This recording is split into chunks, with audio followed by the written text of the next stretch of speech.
हिमाचल प्रदेश के ऊंचे पहाड़ों के बीच बसे गांवों की कहानियों ने हमेशा लोगों को आकर्षित किया है। ऐसे ही एक गांव के बारे में सुना था रवि ने। पेशे से फोटोग्राफर, रवि एक जिज्ञासु और साहसी युवक था जिसे भारत के अनछुए स्थानों की तस्वीरें लेने का जुनून था। अपनी एक यात्रा के दौरान उसने एक गांव का नाम सुना, कुंड गांव, जिसके बारे में गांव वाले दबे शब्दों में बताते थे।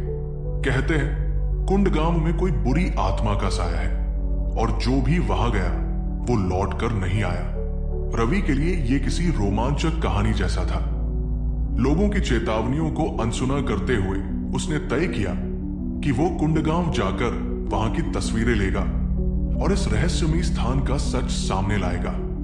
सुबह का समय था जब रवि ने जंगल की ओर अपने कदम बढ़ाए। घना जंगल, पहाड़ी रास्ते और बढ़ती ऊंचाई। रास्ता कठिन था पर उसका उत्साह उसके डर पर भारी था। घंटों के सफर के बाद उसने आखिरकार कुंड गांव की झलक पाई। गांव एक खूबसूरत घाटी में बसा था। चारों ओर घने पेड़ और बीच में एक झील थी। इस जगह की खूबसूरती अपने आप में अद्भुत थी। लेकिन जैसे ही रवि गांव में दाखिल हुआ, उसे महसूस हुआ कि यहां की हवा में कुछ अजीब सी खामोशी थी। रवि ने चारों ओर नजर दौड़ाई। घरों के बाहर कपड़े सूख रहे थे, खाने की थालियां अभी भी रखी थी और गंदगी में पश्चिम भी थे, लेकिन एक भी आदमी नजर नहीं आ रहा था।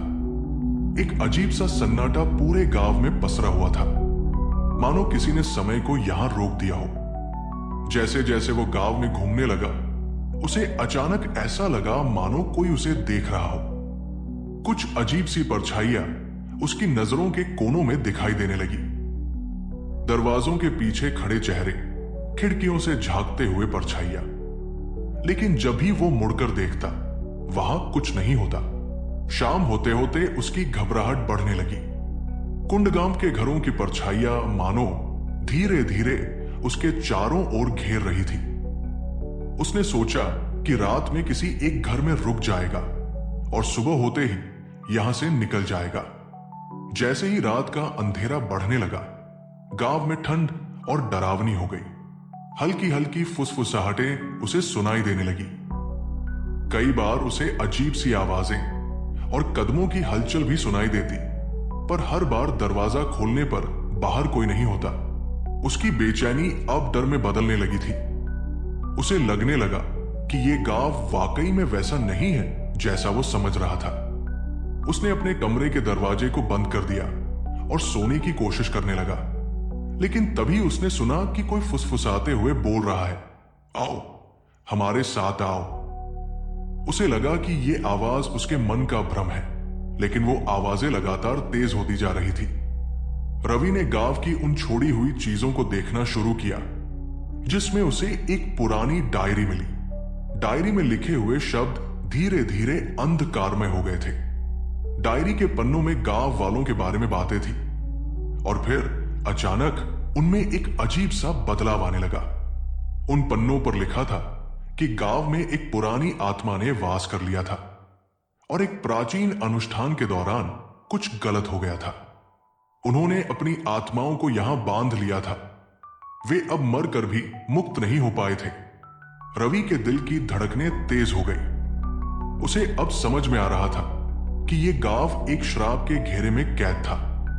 उसकी समझ में आ गया कि गांव वाले अपनी आत्मा को मुक्त करना चाहते थे, लेकिन वो ऐसा करने में असफल हो गए और अब उनकी आत्माएं यहां अटकी हुई थी।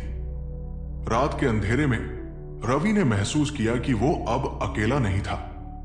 हर कोने से उसे निगाहें महसूस हो रही थी। परछाइयां अब और पास आ रही थी, मानो वे उसे अपनी ओर बुला रही थी। वो डर से कांप उठा और दरवाजे से बाहर निकलने की कोशिश की, लेकिन गांव की हर गली में अब वही अजीब सी परछाइयां घूम रही थी। रवि ने अपनी पूरी ताकत से भागने की कोशिश की, लेकिन कुंड गांव अब उसे जैसे अपने घेरे में ले चुका था। हर बार वो गांव के उसी पुराने पेड़ के पास वापस लौट आता, जैसे वो खुद को उसी स्थान पर पाता जहां से उसने दौड़ना शुरू किया था। अंतिम मौका और अनुष्ठान। अंततः रवि को समझ में आ गया कि उसे इस श्राप से छुटकारा पाने के लिए डायरी में दिए गए अनुष्ठान को पूरा करना होगा। उसने डायरी के पन्नों में देखे हुए संकेतों को याद किया और एक आखिरी कोशिश करने का फैसला किया। उसने वही मंत्र पढ़े और पुराने मंदिर के पास जाकर उस अनुष्ठान को करने की कोशिश की ताकि वो यहाँ की आत्माओं को मुक्त कर सके।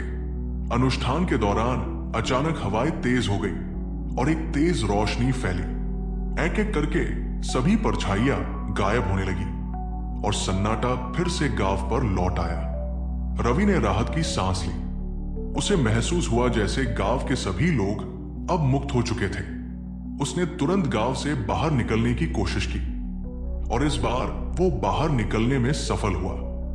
सुबह की पहली किरणों के साथ उसने कुंडगांव को पीछे छोड़ दिया, लेकिन उस रात का डरावना अनुभव उसकी यादों में हमेशा के लिए बसा।